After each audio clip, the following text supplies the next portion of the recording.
Hello प्यारे बच्चों, आज हम क्लास 7th हिंदी पाठ 13 अगर नाक ना होती को पढ़ेंगे और समझेंगे। आइए सीखें। गद्य में हास्य, व्यंग, विधा से परिचित होना, व्यंजनात्मक अर्थ ग्रहण करना, मुहावरों की समझ, शिष्ट मनोरंजन, सांस्कृतिक एवं विसंगतियों के प्रति सजगता, हिंदी, उर्दू और अंग्रेजी शब्दों की पहचान, क्रिया परिवर्तन। पाठ शुरू करते हैं। कितना अच्छा होता अगर नाक ना होती। नाक की चिंता में आदमी का जीना मुहाल हो गया है। नाक की चिंता में आदमी का, इंसान का जीना मुहाल का अर्थ होता है कठिन, तो जीना कठिन हो गया। नाक रखने की खातिर लोग मुकदमेबाजी में बर्बाद हो जाते हैं। तो नाक रखने की खातिर मतलब अपने सम्मान के लिए लोग बर्बाद हो जाते हैं। कर्ज लेकर भी ब्याह शादी, भात छोछक आदि में अंधाधुंध खर्च करते हैं। जन्म पर ही नहीं, मृत्यु पर भी दावत खिलाते हैं। खरीदने की औकात न होने पर भी महंगी किस्त देकर टीवी, फ्रिज या कूलर आदि ले आते हैं घर में, क्योंकि नाक नीची होने से डरते हैं। लोग अपनी धाक जमाने के लिए नाक ऊंची रखते हैं। तो क्या है कि औकात का अर्थ होता है हैसियत। तो ज़्यादा खर्च करने की हैसियत नहीं होती, लेकिन अपने सम्मान के लिए क्या करते हैं, महंगी महंगी चीज़ें ले आते हैं। नाक के कारण आदमी को नाकों चने चबाने पड़ते हैं। मतलब कि नाक के कारण आदमी को परेशान होना पड़ता है। नाकों चने चबाने का अर्थ होता है कष्ट सहना। तो नाक के कारण आदमी को क्या करना पड़ता है, नाकों चने चबाने पड़ते हैं, कष्ट सहना पड़ता है। नाक बड़ी जल्दी कटती है और प्रायः बिना किसी हथियार के ही कट जाती है। आदमी की अपनी नाक के साथ खानदान की नाक भी जुड़ी होती, प्रतिष्ठा भी जुड़ी होती है। कभी कोई ऐसी वैसी बात हो जाए, लड़का घर से रूठ कर भाग जाए, कोई झूठा मूठा इल्जाम जान को लग जाए, तो अपनी ही नहीं पूरे खानदान की नाक कट जाती है। मतलब बेइज्जती हो जाती है, प्रतिष्ठा कम हो जाती है। यह भी एक मनोवैज्ञानिक सत्य है कि जिनकी नाक कट जाती है, यानी जो खुद नकटे होते हैं, वे दूसरों को भी नकटा देखना चाहते हैं। मान ना मान मैं तेरा मेहमान, जबरदस्ती करना, मतलब जबरदस्ती। मान ना मान मैं तेरा मेहमान का अर्थ होता है जबरदस्ती की तरह जुकाम आकर पसर जाता है, नाक में दम कर देता है, मतलब परेशान कर देता है जुकाम। नाक तब बहुत बुरी लगती है जब वह किसी शुभ कार्य के वक्त अनायास छींक मार देती है। जब कोई अच्छा काम होने वाला होता है और यदि कोई छींक दे तो उसे कैसा माना जाता है, अपशगुन माना जाता है। वास्तव में नाक और छींक दोनों सहेली हैं, पर ज़्यादातर लोग उन्हें अकेली ही देखना पसंद करते हैं। एक तरफ लोग छींक की वजह से झींकते हैं, तो कुछ लोग नाक में फुरैरी डालकर जानबूझकर छींकते हैं। नाक में फुरैरी डालना का अर्थ होता है सींग व तिनके के सिर पर लिपटी हुई रुई, जिस पर इत्र या तेल चुपड़ा जाता है।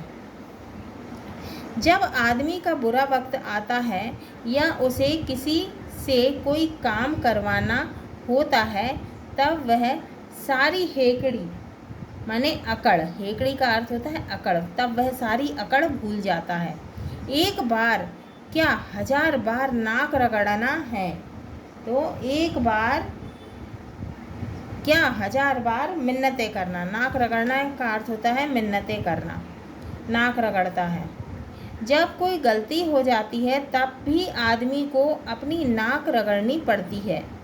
जिन लोगों में बदले या ईर्ष्या की भावना होती है, वे भी मौके की तलाश में रहते हैं कि कब कैसे किसी की नाक रगड़वा दें। जिंदगी में हंसना गाना ही नहीं, रोना भी पड़ता है। हंसने की बात छोड़िए, पर रोते समय आंखों में आंसू आते हैं तो नाक भी उनका साथ निभाती है। बहते आंसुओं को पोंछना कोई बुरी बात नहीं, लेकिन नाक पोंछने से तो रोने का सारा मज़ा ही किरकिरा हो जाता है। गुस्सा भी बहुत से लोगों की नाक पर रखा रहता है, मतलब जल्दी गुस्सा आ जाता है। उनसे जरा कुछ कहा नहीं कि बिना बात नाक फुला लेते हैं, मतलब गुस्सा हो जाते हैं। नाक फुला लेना यानी गुस्सा हो जाते हैं। नाक में जितनी कमियां या बुराइयां हैं, उससे ज़्यादा अच्छाइयां हैं। इसलिए जिनकी नाक नहीं होती वे भी नाक लगाते हैं, भले ही इस बात पर कोई दूसरा नाक भौंहे सिकोड़े तो सिकोड़ता रहे। नाक रहना बहुत ज़रूरी है, मतलब सम्मान रहना बहुत ज़रूरी है। वैसे भी और चेहरे पर भी, नाक चाहे सारस जैसी लंबी हो या चिलगोजे जैसी छोटी, चौथ जैसी चपटी हो अथवा पकौड़े जैसी मोटी। चौथ का अर्थ होता है गाय या भैंस का गोबर, लेकिन होनी जरूर चाहिए। जिनके नाक ना हो उसकी कोई सूरत देखना भी पसंद ना करेगा, बल्कि देखकर डरेगा। भला बिना छज्जे के मकान का फ्रंट शोभा देता है। फ्रंट का अर्थ होता है सामना। नाक हो और सुंदर हो तो सोने पे सुहागा है, बहुत अच्छा है। इसीलिए कवियों ने नख सिख वर्णन के अंतर्गत और फुटकर रूप में भी नाक का काफ़ी वर्णन किया है। उसे सोने की हीरे मोती जड़ी नथ, नथुनी, लौंग, बुलाक आदि से सजाया है। कवियों ने कैसे सजाया है? नख सिख का वर्णन किया है और नाक को कैसे सजाया है? हीरे मोती जड़ी नथ से, नथुनी से और लौंग से, बुलाक से आदि से। मध्यकालीन काव्य में नायिकाओं की नाक के लिए बहुत सी उपमाएं दी गई है, मतलब बताया गया है कि नाक किस तरह की। नाक को चंपे की कली, तिल के सुगंधित फूलों से निर्मित और तलवार की धार से बढ़कर बताया गया है। यहाँ तक तो ठीक है, पर एक बात समझ में नहीं आती कि अधिकांश कवियों ने नाक की उपमा तोते की चोंच से क्यों दी। सोचने की बात है कि ऐसी नाक किसी के चेहरे पर चार चांद लगाएगी या दीवार में ठुके हुए उल्टे हुक सी नजर आएगी। उपन्यास कवियों में सुंदर नाक को सुतवा, कैसी नाक कहा है? सुतवा। सुतवा का अर्थ होता है लंबी और पतली नाक कहा जाता है। ऊंची और दीर्घ नाक की तुलना कुल्हाड़ी से भी की जाती है। छोटी और सुकोमल नासिका को भेड़ की सी नाक की संज्ञा दी जाती है। नाक शरीर का सबसे अधिक महत्वपूर्ण अंग है। अगर सीधे लेट कर देखें तो यह बात अपने आप सिद्ध हो जाएगी कि हाथ, पाँव, मुंह, कान, आँख आदि में सबसे ऊंचा स्थान किसका है? नाक का। सबसे ऊंची क्या दिखता है? कौन सा अंग दिखता है? नाक ही दिखती है सबसे ऊंची। अगर आँख आ जाए या चली जाए तो ऐसी स्थिति में काला चश्मा लगाया जा सकता है। कान कट फट जाए तो उसे कंटोपा पहनकर छिपाया जा सकता है। लेकिन अगर कहीं नाक कट जाए तो चेहरा कैसा दिखेगा? रेगिस्तान की तरह एकदम सपाट अथवा चक्की का सा पाट नजर आएगा। हालांकि प्लास्टिक सर्जरी द्वारा इसका इलाज हो सकता है, परंतु वह इतना महंगा पड़ेगा कि बड़े बड़े नक्कू साहब को भी नानी याद आ जाएगी। तो नक्कू साह का अर्थ होता है अपने आप को बड़ा समझने वाला, और नानी याद आना का अर्थ है बड़े संकट में पड़ जाना। कुछ लोग नाक पर मक्खी तक नहीं बैठने देते। कुछ लोग जो होते हैं वो नाक पर मक्खी तक नहीं बैठने देते, मतलब कि अपने विरुद्ध कुछ भी सुनना नहीं चाहते।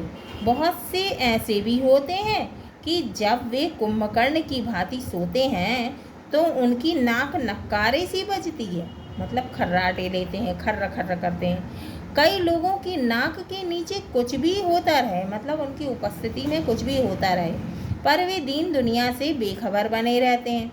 ऐसे लोगों की भी कमी नहीं जो दूसरों को नाक नचाते हैं। किसी की नाक पर दे मारना भी कई लोग अपनी शान समझते हैं, मतलब कुछ भी कह देना, किसी के मुंह पर कुछ भी कह देना और अपने आप को बहुत बड़ा समझना, तीरंदाज समझना। कुछ लोग सचमुच नाकदार होते नहीं पर बनते हैं, मतलब प्रतिष्ठित नहीं होते लेकिन फिर भी नाकदार बनते हैं। खैर जो भी हो, नाक रहने में ही भलाई है। नाक ना होती तो खुशबू और बदबू में क्या अंतर रह जाता। नाक के अभाव में चंदन, कपूर, इत्र, फुलेल आदि सब बेमानी हो जाते। अगर हींग और देसी घी की पहचान कैसे होती? असली हींग और देसी घी की पहचान कैसे होती नाक ना होती तो? अब लोगों की नज़रों में फ़र्क आता जा रहा है। कहीं नज़र उठ रही है, कहीं गिर रही है, कहीं गड़ रही है, और इसी के साथ चश्मों की ज़रूरत भी बढ़ रही है। चाहे चश्मा चाहे नज़र बढ़ाने का हो, मतलब ज़्यादा दिखने का हो, या फिर नज़रें चुराने का, मतलब किसी को कम दिखता है, किसी को ज़्यादा दिखता है, किसी को दूर का दिखता है, किसी को पास का दिखता है। चाहे धूप से बचाने का हो, अगर नाक ना होती तो बताइए यह चश्मा कहाँ ठहरता। हाँ, ये भी बात है कि यदि नाक नहीं होती तो चश्मा कहाँ लगाते। नाक ही तो चश्मे का अच्छा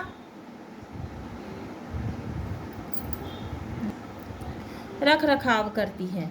सिर और मुंह के बीच नाक कटलेट की भांति रहती है, पर हकीकत यह है कि इसे खाने की नौबत नहीं आती। लोग जब चाहे किसी का सिर खा जा सकते हैं। सिर खा जाना यानी कि परेशान करना, बोल बोल के इतना परेशान कर देते हैं,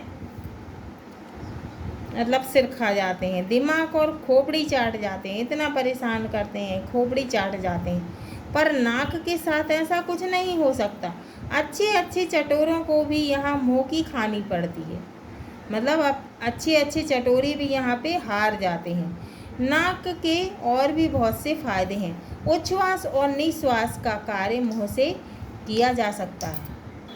उच्छ्वास का अर्थ होता है लंबी सांसें या गहरी सांसें, पर प्राणों का आधार श्वास ही है और श्वास लेने का साधन नाक ही है।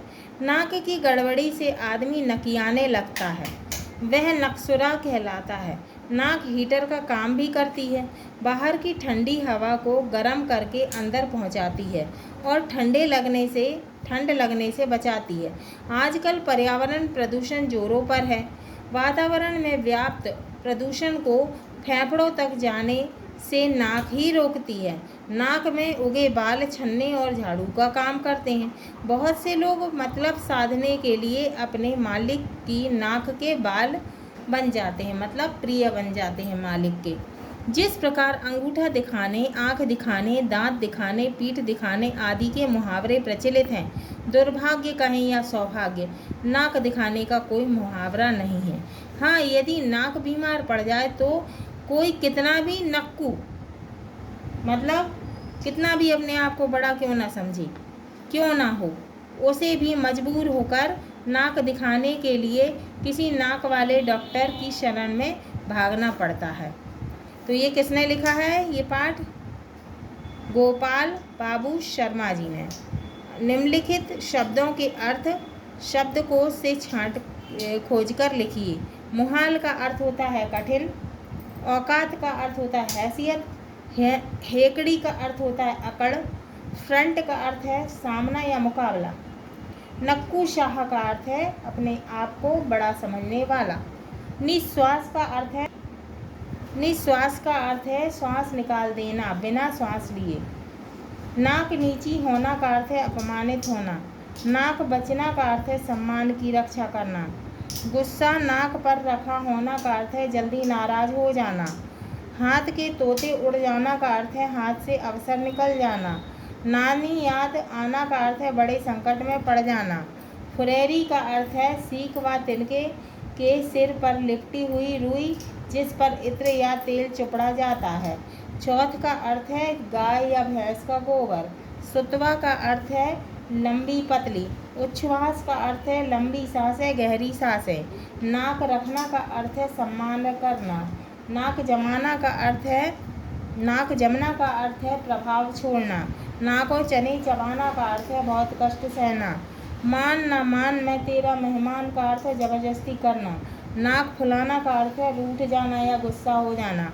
चार चांद लगना का अर्थ है सौंदर्य में वृद्धि होना। नाक पर मक्खी तक ना बैठने का अर्थ है अपने विरुद्ध कुछ ना सुनना। नाक के नीचे होना का अर्थ है उपस्थित होना। नाक रगड़ना का अर्थ है मिन्नतें करना। सिर खाने का अर्थ है परेशान करना। नाक का बाल बनना का अर्थ है बहुत प्रिय बनना। आँख दिखाना का अर्थ है क्रोध प्रकट करना। नाक रहना का अर्थ है सम्मान बचे रहना। मुँह की खाना का अर्थ है अपमानित होना। दांत दिखाना का अर्थ है हीनता प्रकट करना। पीठ दिखाने का अर्थ होता है भाग जाना। हाँ तो प्यारे बच्चों, ये हमारा पाठ 13 अगर नाक ना होती पूर्ण हुआ। अगले वीडियो में हम इसके प्रश्नों के उत्तर को हल करेंगे।